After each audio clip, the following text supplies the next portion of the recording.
Welcome to the topic partial differentiation.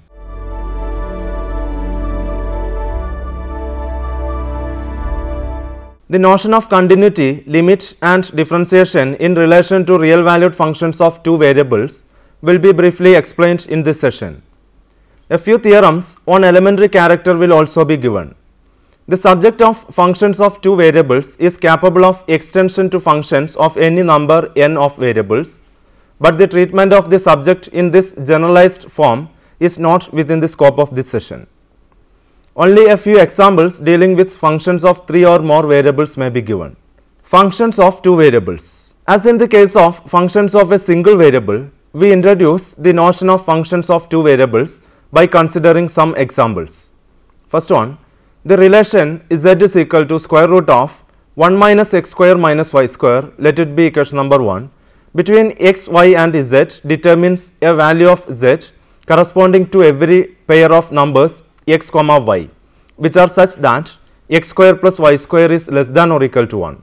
Denoting a pair of numbers x comma y geometrically by a point on a plane, we see that the points x comma y for which x square plus y square is less than or equal to 1 lie on or within the circle whose center is at the origin and radius is 1.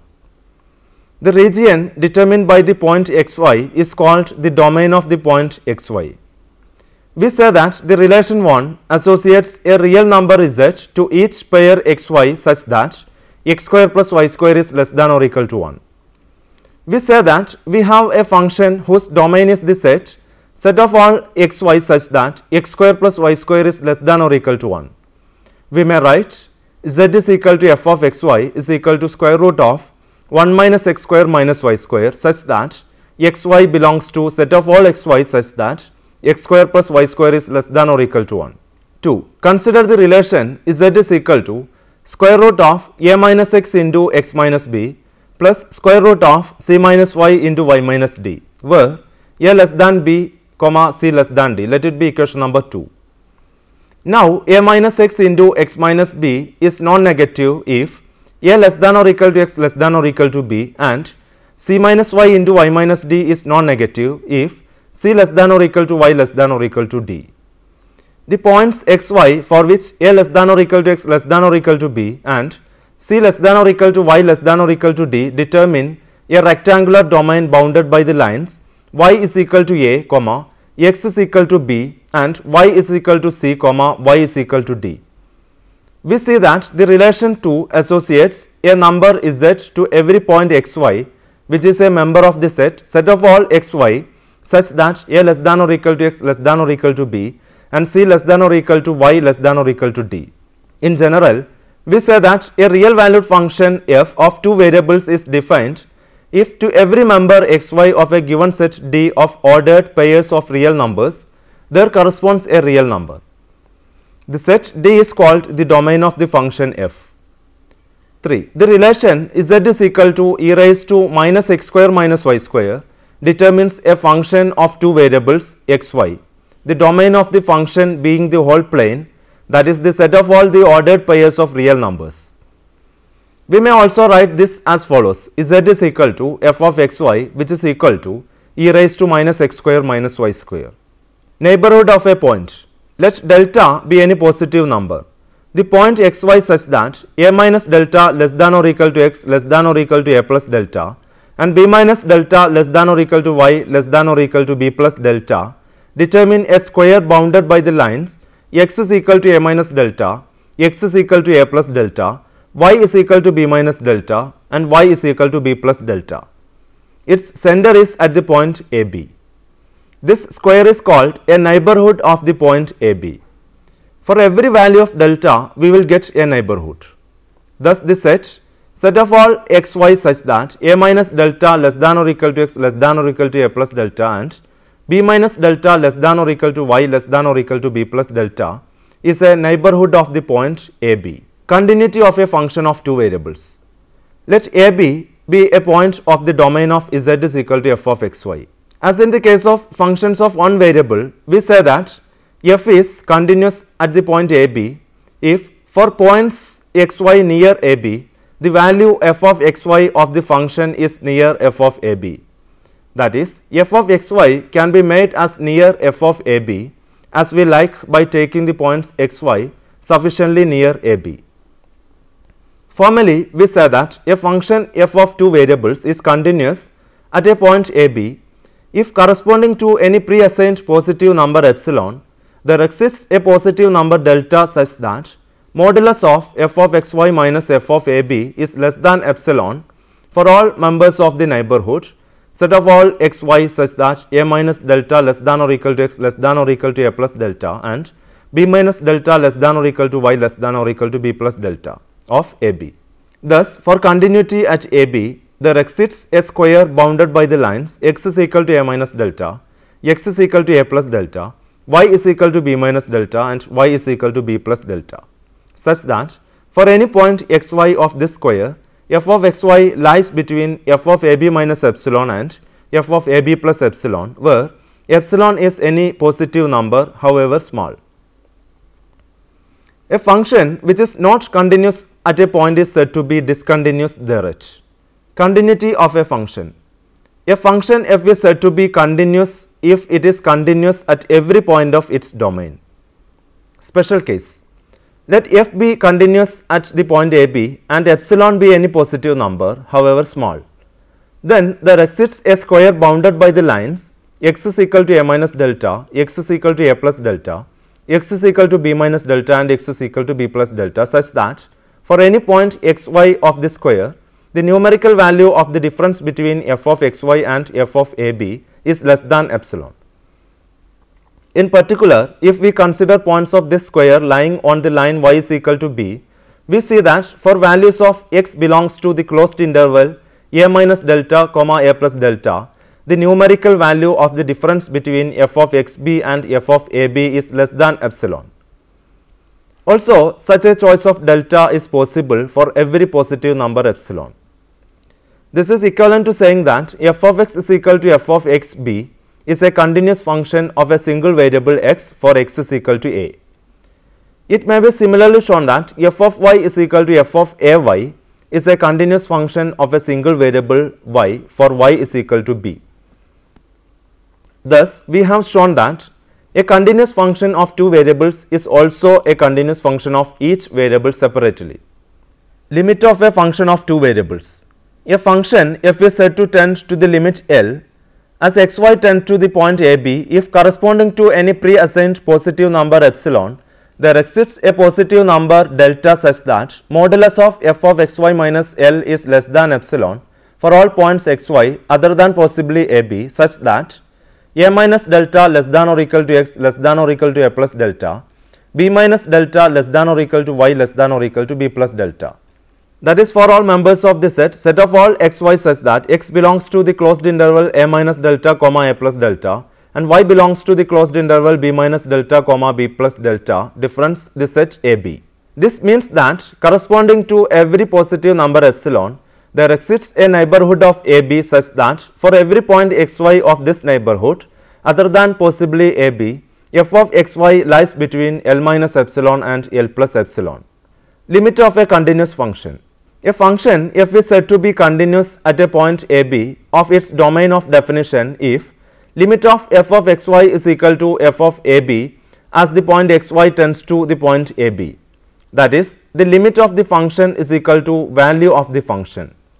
The same thing may also be expressed by saying that for continuity at the point ab we have limit of f of a plus h comma b plus k is equal to f of ab as the point hk tends to the point 0 0.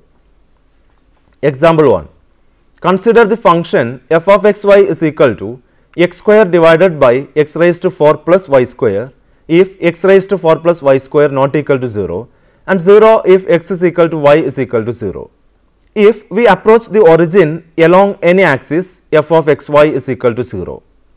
If we approach the point 0 0 along any line y is equal to mx, then f of xy is equal to f of x comma mx is equal to m x cube divided by x raised to 4 plus m square x square, which is equal to mx divided by x square plus m square, which tends to 0 as x tends to 0. So, any straight line approach gives limit of f of xy is equal to 0 as the point xy tends to the point 0, 0. But by putting y is equal to mx square, limit of f of xy as xy tends to 0, 0 is equal to limit of f of x comma mx square as x tends to 0 is equal to m divided by 1 plus m square, which is different for different values of m. Hence, limit of f of xy as xy tends to 0, 0 does not exist. Thus, the function possesses no limit at the origin, but a straight line approach gives the limit 0. Example 2. Consider the function f of xy is equal to x square plus 2y for xy not equal to 1, 2 and 0 for xy equal to 1, 2 to investigate continuity at the point 1, 2. Here, limit of f of xy as xy tends to 1, 2 is equal to 5, which is not equal to f of 1, 2. Hence, the given function is not continuous at 1, 2. However, if the function had the value 5 at 1, 2, it was then continuous at the point. Partial derivatives.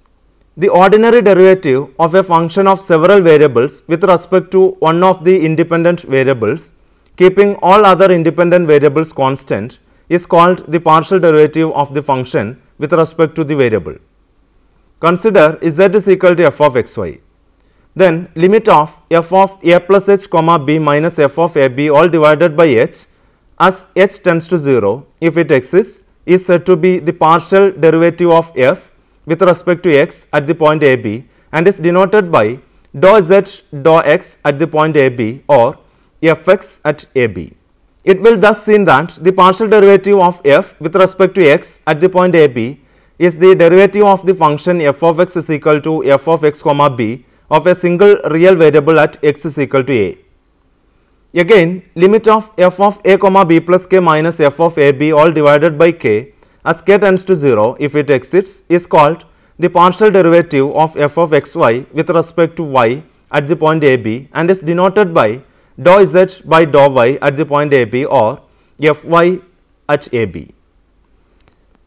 So that the partial derivative with respect to y at the point a b is the derivative of the function f of y is equal to f of a comma y of a single real variable at y is equal to b.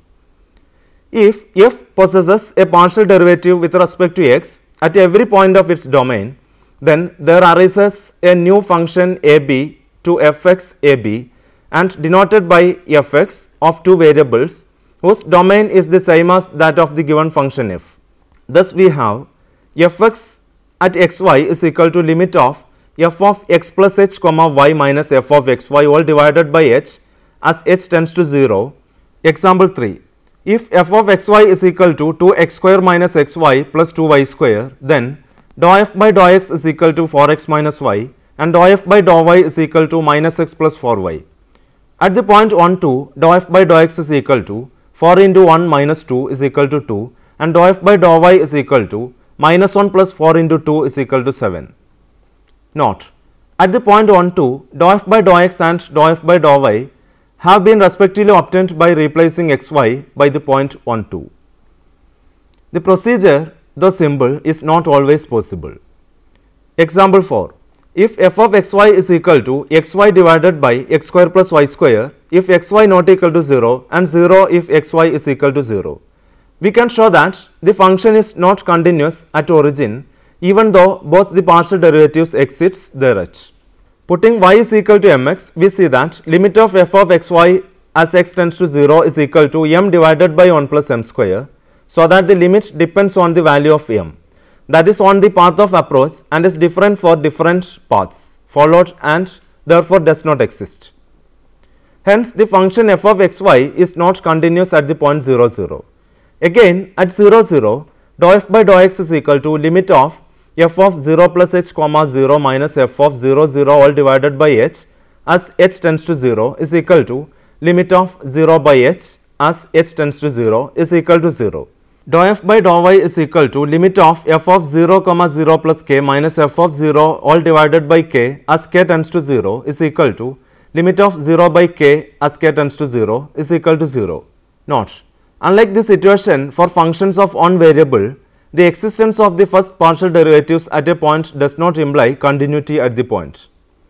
The explanation lies in the fact that the information given by the existence of the two partial derivatives at a point is limited.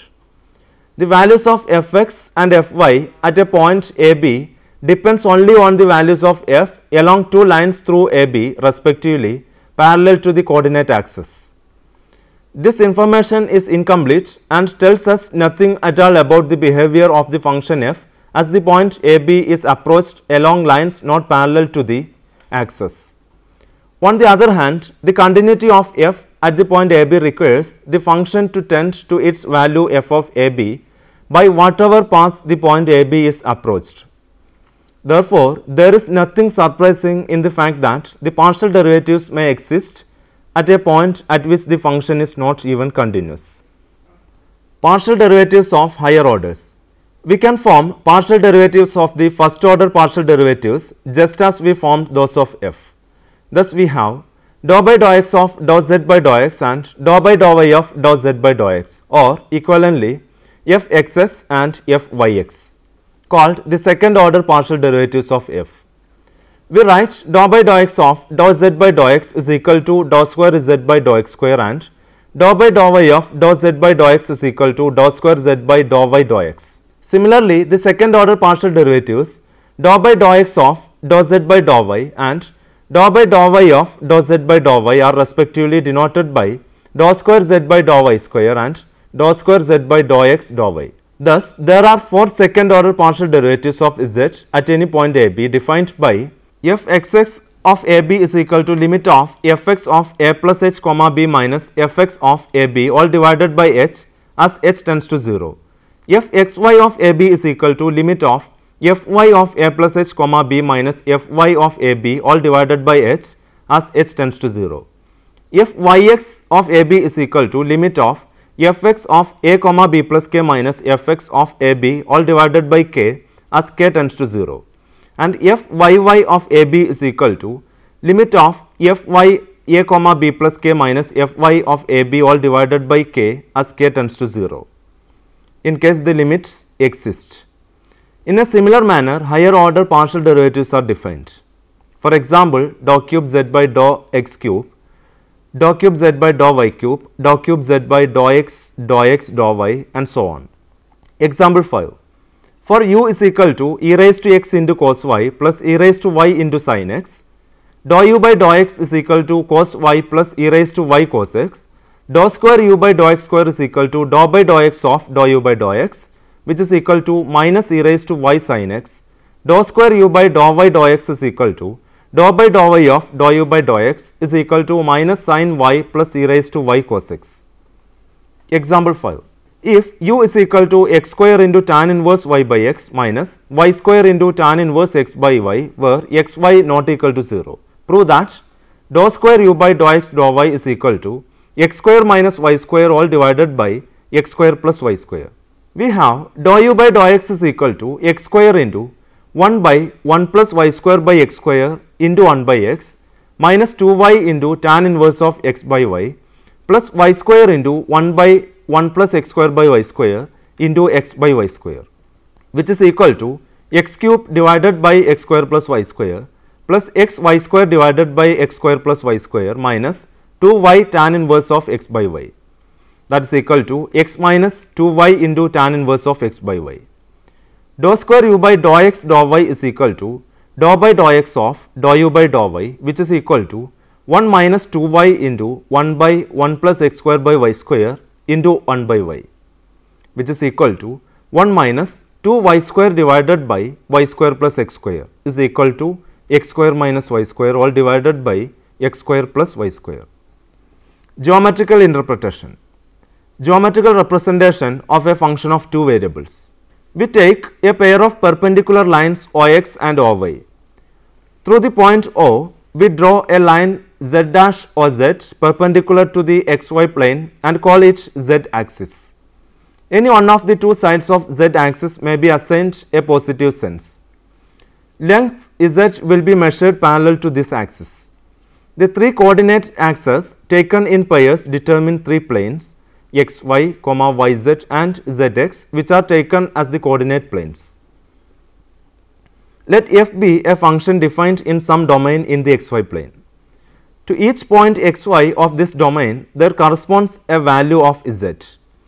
Through the point xy, we draw the line perpendicular to the xy plane equal in length to z, so that we arrive at another point P denoted as xyz, lying on one or the other side of the plane according as z is positive or negative.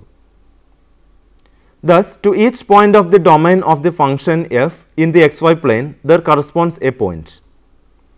The set of the points P determines a surface which is said to represent the function geometrically. Geometrical interpretation of partial derivatives of the first order.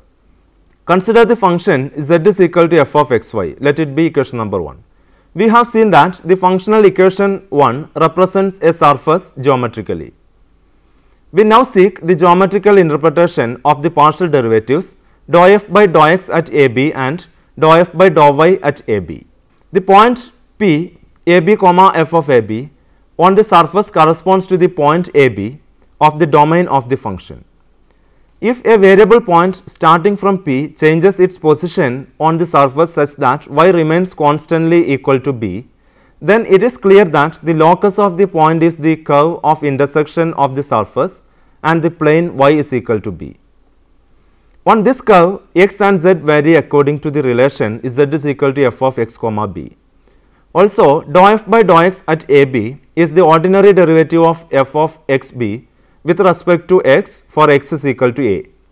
Hence, we see that dou f by dou x at AB denotes the tangent of the angle which the tangent to the curve in which the plane y is equal to b parallel to the zx plane cuts the surface at the point P AB f of AB makes with x axis. Similarly, it may be seen that dou f by dou y at AB is the tangent of the angle which the tangent at the point P AB comma f of AB to the curve of intersection of the surface and the plane x is equal to a parallel to the zy plane makes with y axis.